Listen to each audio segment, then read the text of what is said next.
C'est le week-end écoulé que le vice-président de la transition, Joseph Owondobert, s'est retrouvé avec les sages et notables de Langounié à la salle de conférence d'un hôtel de la place pour une séance de travail au moment où le pays se trouve à la croisée des chemins pour encadrer son devenir. Le propos de ce dernier s'est articulé sur 4 points lors de cette rencontre interactive. Que s'est-il passé le 30 août 2023? Qu'en est-il du dialogue national inclusif à venir? Qu'attendons-nous de vous, les sages et notables? Qu'en est-il après la transition? Le 30 août 2023, il s'est passé que notre pays a connu un coup de libération. Les forces de défense et de sécurité ont renversé le président Ali Bongo, qualifiant les résultats du scrutin de tronqué. Ils ont annoncé la mise en place d'un comité pour la transition et la restauration des institutions, CTRI. Plus tard, dans la journée, le général de brigade Brice Clotaire Oligui Nguema a été désigné président de la transition.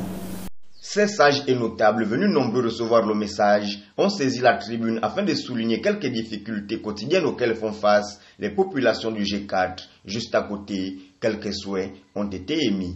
L'épine dorsale du développement, c'est la route. C'est ce qui fait en sorte qu'aujourd'hui, toutes les populations vont dans les grands centres urbains. L'IDEMA est à 9 km de la nationale. L'IDEMA, démographiquement, c'est le deuxième mouvement.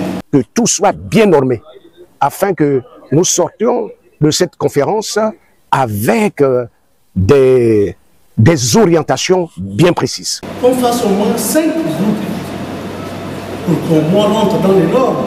Parce que quand même, 2 millions d'habitants, avec 104 partis, même ceux qui étaient au pouvoir, est-ce que ça ne leur faisait pas mal? Le 8 mars dernier, le président de la transition, le général de brigade Brice Clotaire Oligui Nguema, a pris un décret relatif à l'organisation d'un dialogue national inclusif qui débutera le 2 jusqu'au 30 avril. Occasion tout indiquée pour le vice-président de la République de décliner la mission de ce dialogue qui rassemblera toutes les sensibilités gabonaises pour discuter des problèmes de la nation. Fixer la durée de la transition et de proposer l'organisation politique, économique et sociale de la nation après la transition.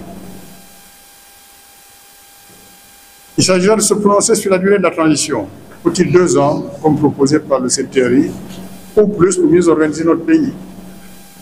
Sur l'organisation économique, politique et sociale, il s'agira, à travers des thématiques précises issues des contributions des populations, plus de 36 000 à ce jour, de discuter de l'avenir politique, économique et social de notre pays.